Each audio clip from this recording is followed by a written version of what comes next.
friends, today we will talk about the energy crisis in Europe, the plan, and the potential of green energy. I hope you will listen to the full video so that you can get a better idea about the topic. Let's start. EU scrambles to find new energy sources to replace Russian gas. A fragility in Europe's energy dependencies and plans has become apparent. Moreover, further challenges have hit the EU's hopeful transition to green energy. Russia has cut off almost 80% of its gas supplies to Europe, while the EU aims to scrap Russian fossil fuels by 2027. EU countries have therefore been in a race against time to find short-term alternatives without jeopardizing their plan for a green energy transition. Europe seeks to move towards net zero and achieve its optimistic green energy plan, to which the EU has allocated €300 million. The EU's framework aims to achieve gas emissions reductions of 46% below 1990 levels by 2030, which would serve as a milestone in achieving carbon neutrality by 2050. Despite some criticisms of the plan, the Ukraine crisis has thrown another curveball at the EU's goals. And with member states struggling to agree on caps and policies for gas imports, it remains to be seen whether the green energy plan can survive and if Europe can bear the cost of pursuing it. Economic concerns. Following soaring gas and oil prices, inflation within the Eurozone has also skyrocketed, leading to future concerns about economic contraction. The IMF has forecast that leading European economies will grow by just 0.7% in 2023, compared to most emerging economies, which will have 1.7% growth, excluding Turkey's economy, which is expected to grow by 3%. Aside from continent-wide consumer crises, EU civilians will further pay the price since gas is in demand for heating households over the winter. Additionally, on October 4, EU Crisis Management Commissioner Janusz Lenarczyk warned that blackouts across EU countries are probable, while various countries, including Germany, are already preparing for the worst. Stark divisions have become apparent over the EU's response to the energy crisis, such as how leading member states France and Germany have disagreed on price caps. Even poorer EU economies like Hungary and Bulgaria have said they cannot afford the financial costs of moving away from Russian energy. While price caps have been promoted as a necessary solution, they will not solve Europe's underlying economic crisis in the long term. They will merely provide short-term alleviation for the financial strain across Europe. This comes as EU countries have subsidized households with small amounts. While necessary, these are only a temporary band-aid to the continent's consumer crisis. Bigger problems.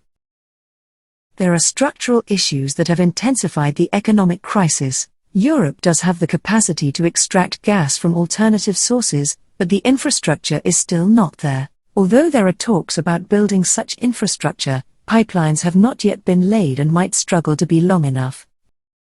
Even the US, which has more natural gas, does not have the transportation infrastructure to meet Europe's demand. After all, Europe has recently struggled with a lack of regasification infrastructure, with 60 liquefied natural gas (LNG) tankers from the US have been floating around the Mediterranean even as the EU struggled to adapt to the new supply. On the other hand, gas prices dropped below €100/MWh this week for the first time since June, showing that a lack of supply has been among the main issues.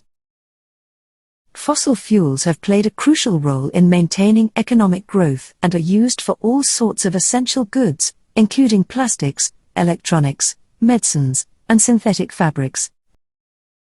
Dropping supplies have therefore contributed to the rising inflation of such goods. Aside from the cost of living crisis, Europe is also struggling in terms of its energy-dependent industries, particularly in the pharmaceutical and chemical industries, automotive sector, and precision manufacturing. Many of these are heavily energy and raw materials dependent sectors. This adds another risky dynamic as European countries may have to decide between heating their citizens' homes or maintaining the industries. Some mega factories in Europe, such as in Spain and Germany, have been forced to reduce production, showing that as the crisis rages on, the EU's major economies could further suffer from these productivity slumps. Green Energy Plan. The EU's economic vulnerability can be traced to the EU's Green Energy Plan. Per these plans, the use of crude oil and natural gas would need to be phased out substantially in anticipation of the 2030 deadline. More sustainable energy sources like solar panels and wind turbines would replace them. Aside from the fact that many minerals for renewable energy like nickel, aluminum, and copper come from Russia, the move from nuclear energy and fossil fuels has left the EU vulnerable. In 2020, the EU produced 24% of the bloc's overall electricity from nuclear plants, yet, from 2006 to 2020, there was a 25% reduction in electricity from splitting atoms in the EU. Moving from nuclear energy has left EU economies unprepared for the price shock from the Russia-Ukraine war. The EU has also resorted to exploring fossil fuels again as a short-term fix for the energy crisis. According to forecasts from the International Energy Agency, IEA, Europe's LNG imports will increase by over 60 billion cubic meters, BCM, this year. Europe has looked to other countries to fill the shortages, such as Italy and Spain striking deals with Algeria to import gas, while Germany signed a deal with Abu Dhabi's national oil company on September 25 to import 137,000 cubic meters of LNG. Further deals between the EU and GCC are likely to be on the cards. Although Algeria can be a provider, it does not currently possess the substantial domestic infrastructure to cover Europe's needs.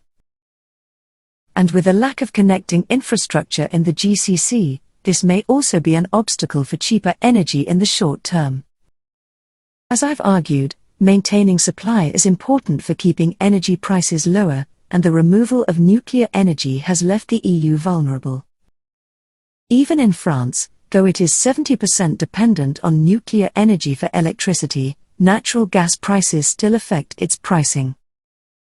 Even so, France's inflation was mildly lower in the EU, at 6.2%, compared to the wider Eurozone's rate of 9.9%. Following various disagreements within the EU, nuclear energy was eventually designated as renewable energy in July 2022, despite previous concerns over nuclear waste management. Although the EU decided that nuclear energy is acceptable based on certain regulations, such as finding tolerable storage for waste, it shows it is an essential need for the EU's economy to stabilize. Even so, the issue of nuclear energy has once again divided EU member states. France, Hungary, and the Netherlands are favorable to nuclear power, while Austria and Luxembourg are opposed. Other countries like Belgium and Germany are more uncertain. After all, though Germany initially planned to shut all its nuclear units by April 2022, it will keep 3 of them open until at least April 2023. Europe is certainly conflicted over how it can approach the energy crisis and what its priorities are. How much economic pain it is willing to endure could motivate its decisions over the next decade. And given that Europe is struggling to ensure it can move away from fossil fuels, it also may need to further revise its expectations for green energy. Thanks for watching the video. Please don't forget to subscribe to our channel. No more today. See you in another video. Stay well, stay healthy, and stay safe. Allah Hafiz.